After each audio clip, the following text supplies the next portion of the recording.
नमस्कार साथियों, स्वागत है आपका जीके कुजी क्लासेस के यूट्यूब चैनल पर। आज की इस वीडियो में बात करेंगे हम राजस्थान के जो अरावली प्रदेश है उनसे संबंधित बात करने वाले हैं। जैसा कि हमने पहले जाना कि आपके जो विजय बैच है राजस्थान जीके का वो चल रहा था और उस बैच में हमारी जो ये क्लास है वो 7वीं क्लास रहने वाली है, जिनमें हम राजस्थान की जो 6 क्लास है भूगोल से संबंधित हमने स्टार्ट करी थी और उनमें से कुल मिला के हमने 6 क्लास है वो कम्प्लीट करी है। और वो 6 क्लास अपने आप में एक रामबाण क्लास है, क्योंकि उसमें वे सारे जो कंटेंट दे रखे हैं जो आपके आने वाले एग्जाम के लिए इम्पोर्टेंट है।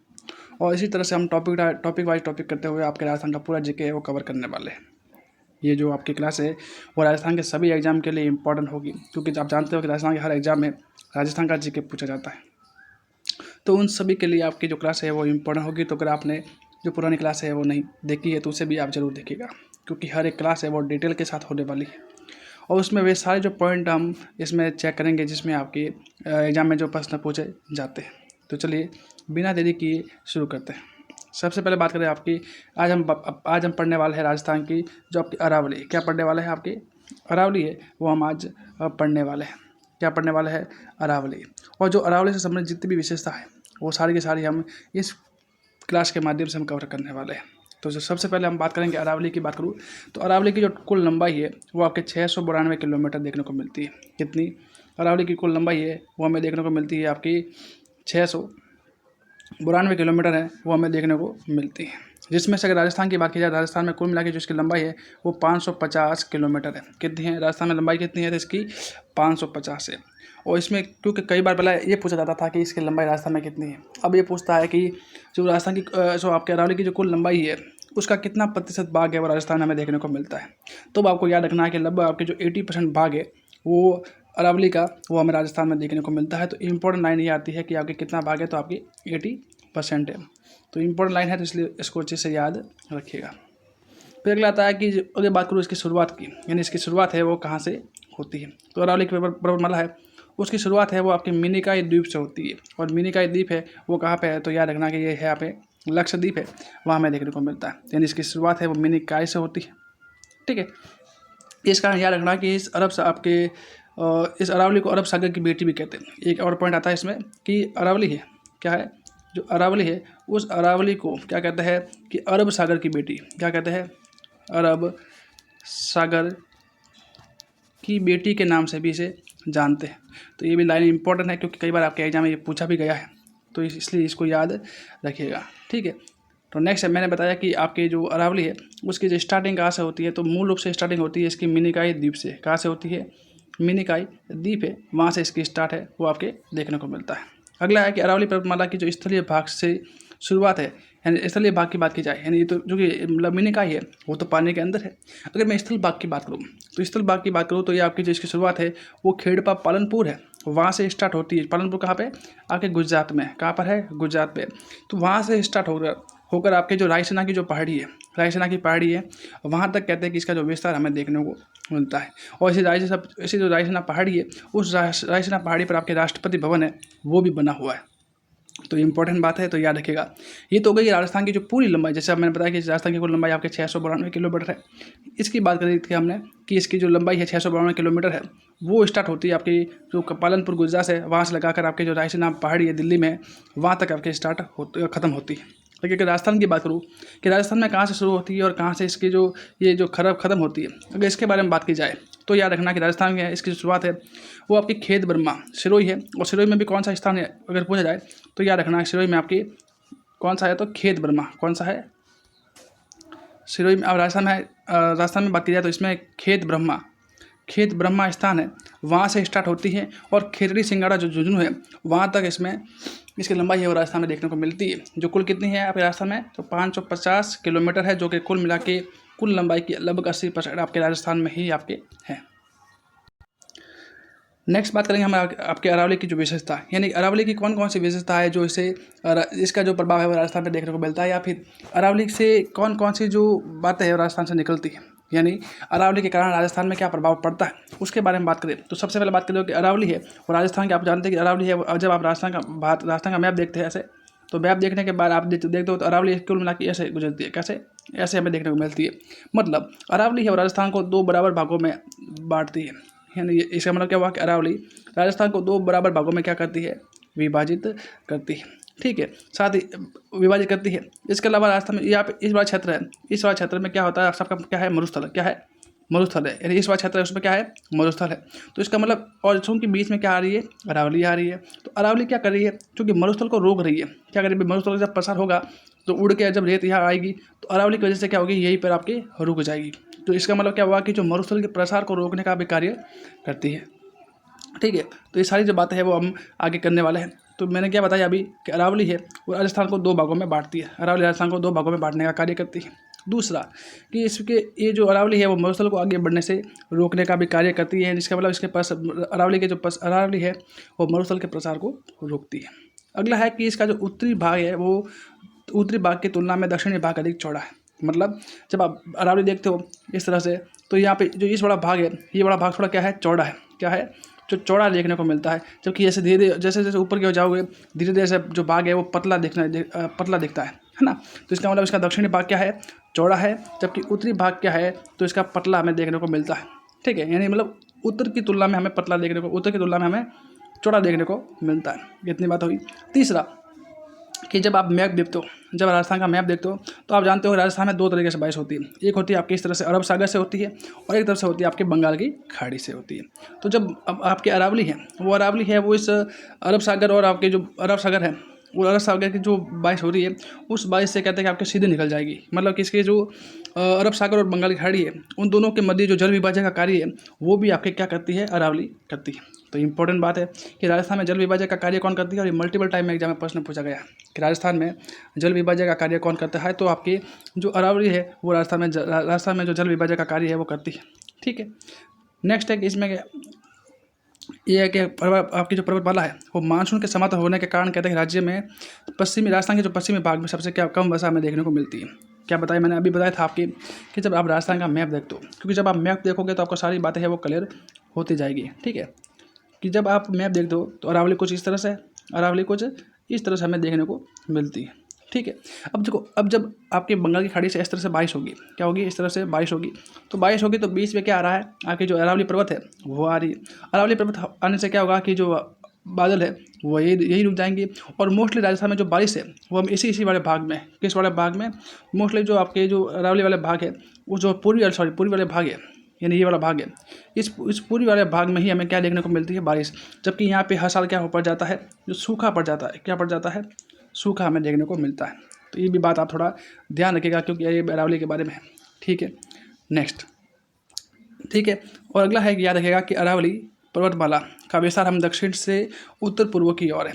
क्या कैसे, जो राजस्थान का आपने मैंने बताया कि मैप देखते हो तो मैप देखने पर अरावली ऐसे ऐसे दिखाई देती है, ऐसी।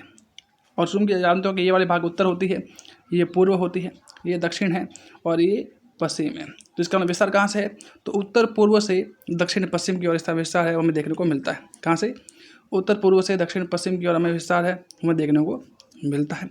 और साथ ही याद रखना कि इसकी जो चौड़ाई है, इसकी चौड़ाई है वो हमें, किसकी, अरावली की जो चौड़ाई है वो हमें देखने को मिलती है यहाँ पे अधिक, दक्षिणी भाग में क्या देखने को मिलती है, चौड़ाई अधिक देखने को मिलती है।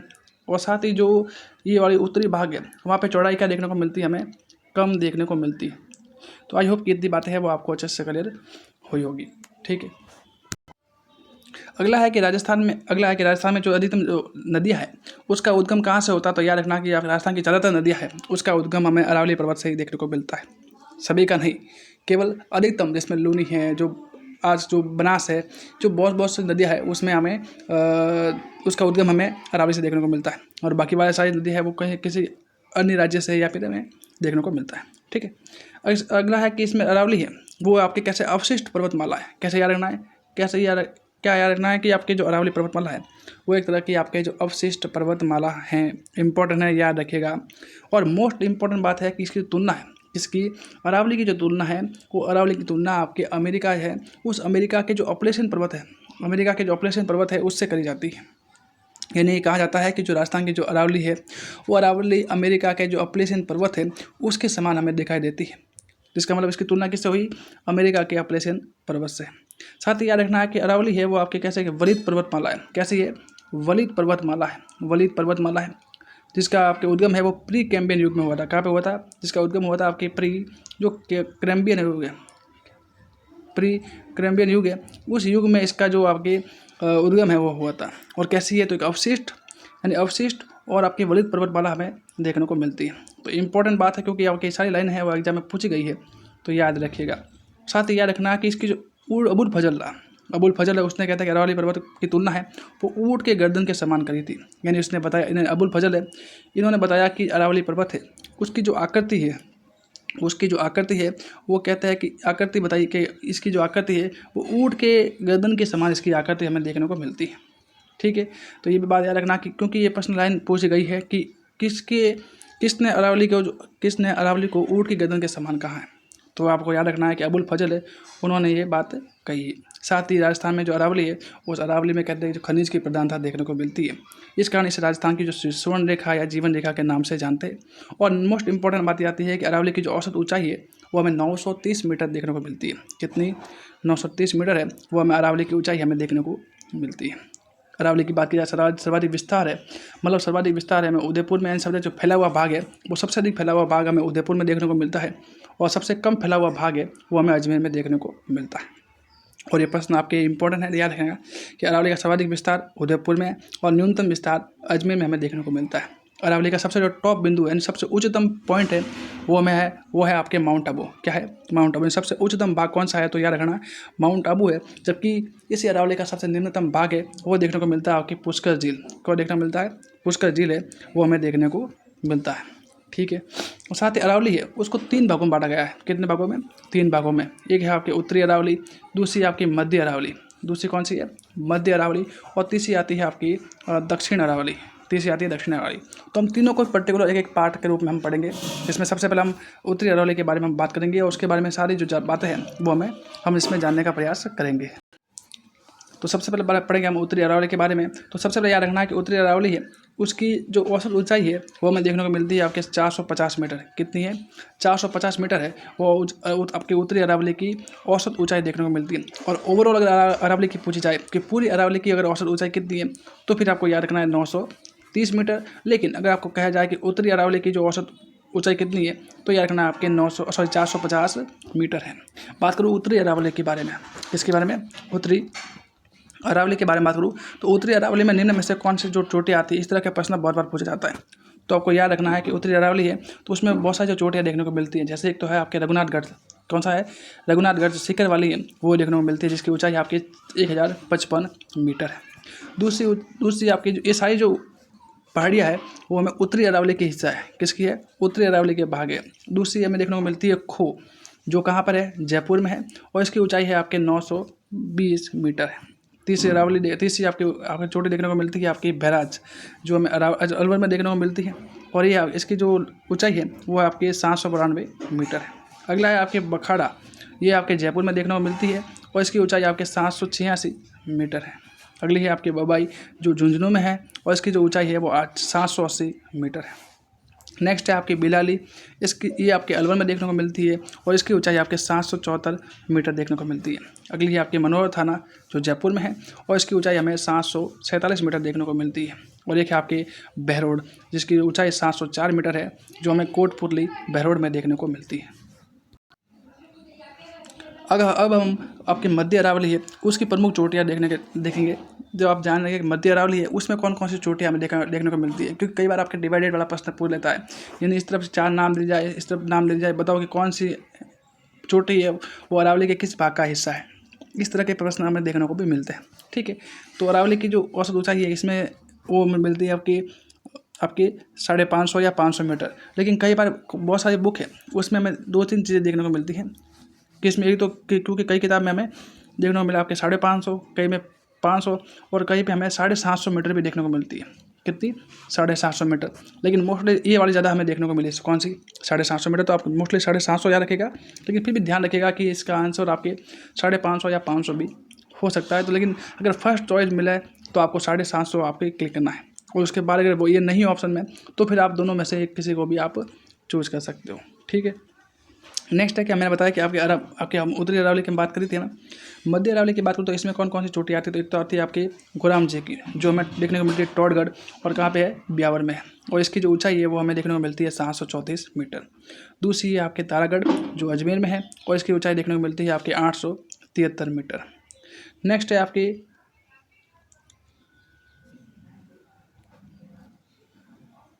दो देखने को मिलती है। कितनी है? दो देखने को मिलती हैं।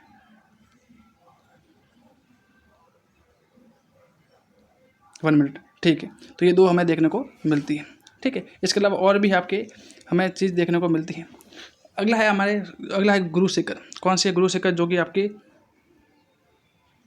ये माफ़ कीजिएगा कि ये वाली है, यानी ये तो अब बताई हमने कि जो मध्य अरावली है उसका हिस्सा है। अब आता है कि बहुत सारी जो एक चोटी है वो आपके, जो मोस्टली चोटी आपके एग्जाम में पूछी जाती है, ये आपकी सारी मिक्स है। ये यानी आपके उत्तर दक्षिणी और उत्तर मध्य और दक्षिण वाली आपके हिस्सा नहीं है ना, उत्तर मध्य और दक्षिणी वाला हिस्सा है वो नहीं है। ये आपके मिक्स के रूप में है। किसके रूप में? मिक्स रूप में है, जिसमें आपके जो मोस्टली जो चोटियाँ बार बार पूछी जाती है, सबसे पहले उसके बारे में बात करें तो ये आपके गुरु शिखर है, जो आपके कहाँ पर है? तो याद रखना कि ये आपके है गुरु शिखर सिरोही में है। इसकी ऊंचाई 1722 मीटर। दूसरी है शेर है, जिसकी ऊंचाई 1597 मीटर है। तीसरी है दिलवाड़ा, जो कि सिरोही में है, जिसकी ऊंचाई हमें 1442 मीटर देखने को मिलती है। तीसरी आपकी जरगा उदयपुर है, जो हमें देखने को मिलती है 1431 मीटर। अगली है अचलगढ़, जो कि सिरोही में है, और इसकी ऊंचाई हमें 1380 मीटर देखने को मिलती है।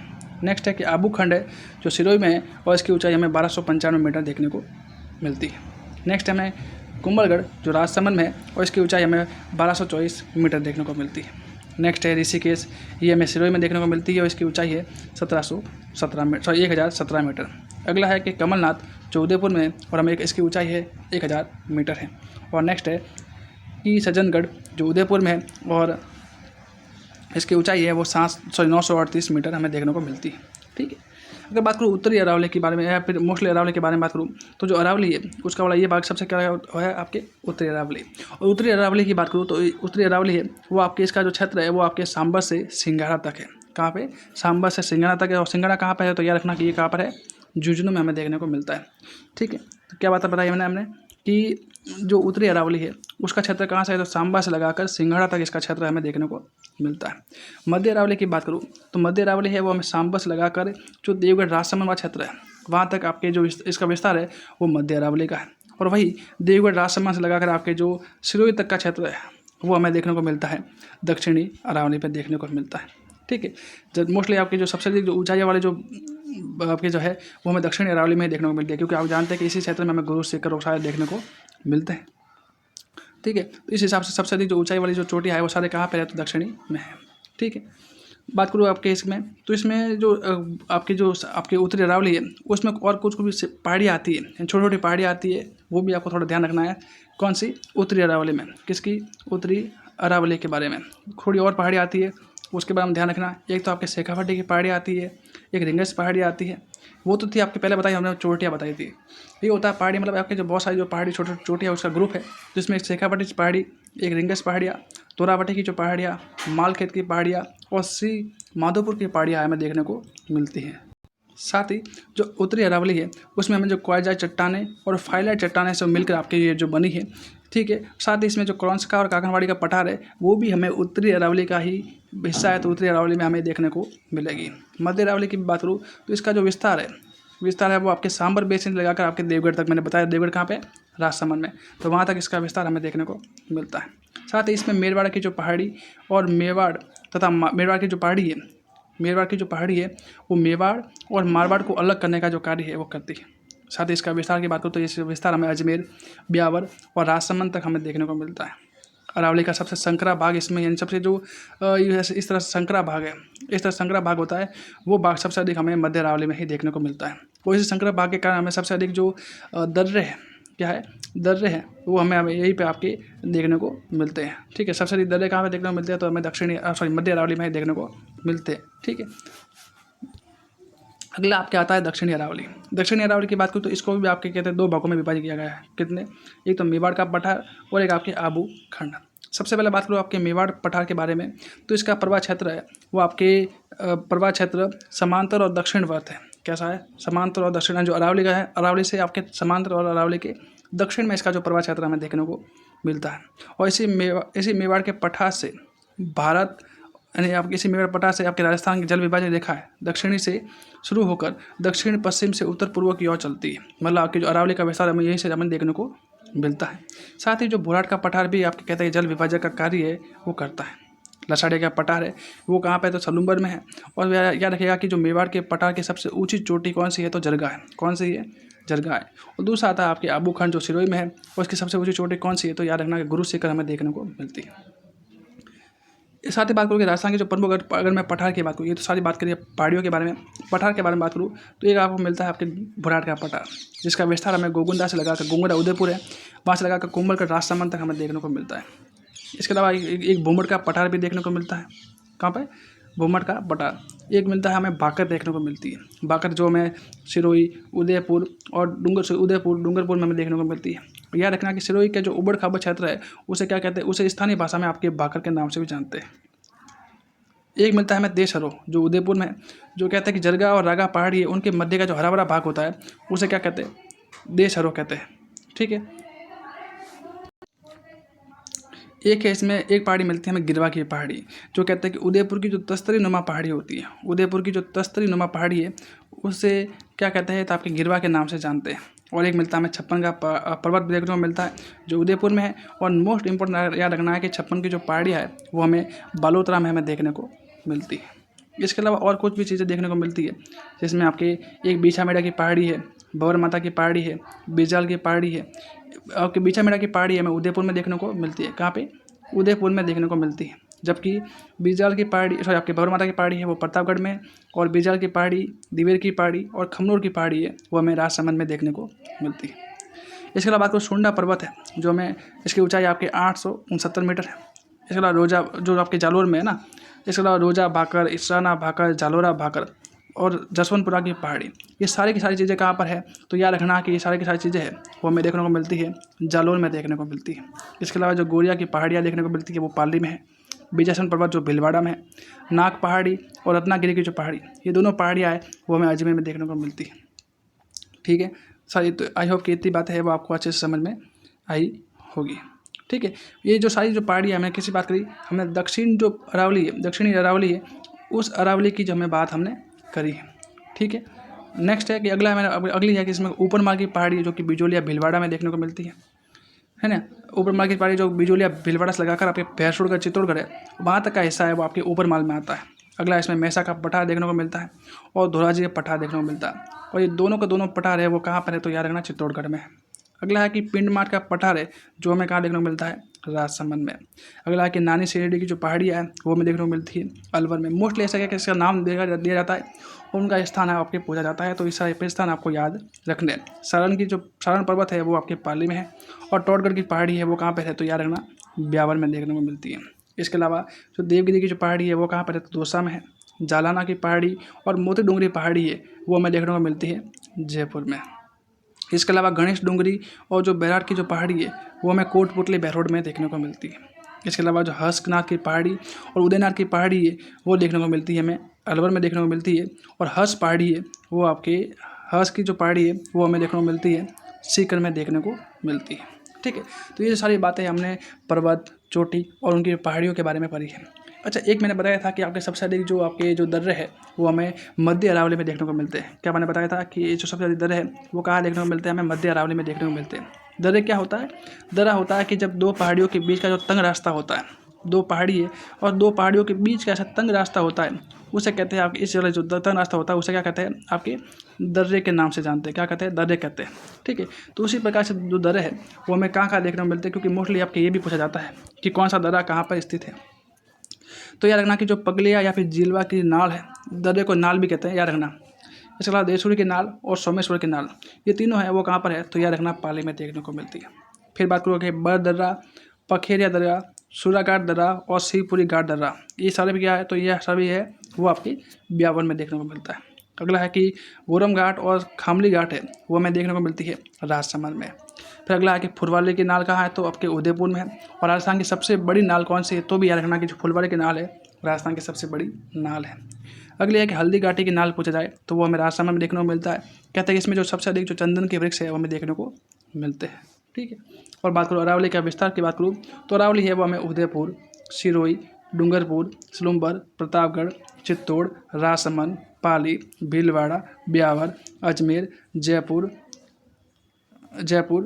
अलवर, कोटपुतली बहरोड, खैरथल, तिजारा, सीकर झुंझुनू, ये सभी ज़िलों में हमें देखने को मिलते हैं। ठीक है, तो ये सारी बात हमने करी है और इस सारी बातों में हमने अरावली को जो पूरा कंप्लीट करने का कार्य किया है और इसी के साथ आपके जो अरावली है वो पूरी की पूरी आपके क्या हो जाती है, कंप्लीट हो जाती है। यानी आपकी जो अरावली से जो भी प्रश्न है आपके डायरेक्ट पूछे जाते हैं। ज़्यादा हमने डिटेल के बारे में बात नहीं करी, लेकिन वही बात करी है जो आपके सीधे एग्जाम में प्रश्न पूछी जाती है। तो आई होप कि जितनी भी बातें हमने करी है वो आपको समझ में आई होगी और उसको आपको नोट जरूर किया होगा। वीडियो अच्छा लगा तो इस वीडियो को लाइक जरूर कीजिएगा, चैनल पर नहीं है तो चैनल को सब्सक्राइब जरूर कीजिएगा और आपकी वीडियो के साथ अब वीडियो है उसको दोस्तों के साथ शेयर भी आप जरूर कीजिएगा ताकि ऐसी और भी क्लास है वो आपके लिए लाई जा सके। और साथ ही हम राजस्थान के पूरे जीके को कवर करने वाले हैं, तो आप उसको इसलिए आप चैनल को सब्सक्राइब जरूर कीजिएगा। और ये क्लास कैसी लगी उसके बारे में आप वीडियो के कमेंट सेक्शन में आप कमेंट जरूर कीजिएगा। क्या कीजिएगा, कमेंट जरूर कीजिएगा। और अगर आपने हमारी पिछली क्लासें नहीं देखी जिसमें हमने साथ ही हमें जीके के जो क्वेश्चन है, पीवाई की जो क्वेश्चन है वो भी करवाई है, पीवाई की क्वेश्चन है वो भी हमें करवाई है। तो अगर आपने वो नहीं देखी है तो उसे भी आप जरूर देखिएगा ताकि आपके और भी आपको आपकी तैयारी है वो अच्छे से हो जाए। तो मिलते हैं नेक्स्ट क्लास में, तब तक के लिए पढ़ते रहिए, बढ़ते रहिए। धन्यवाद।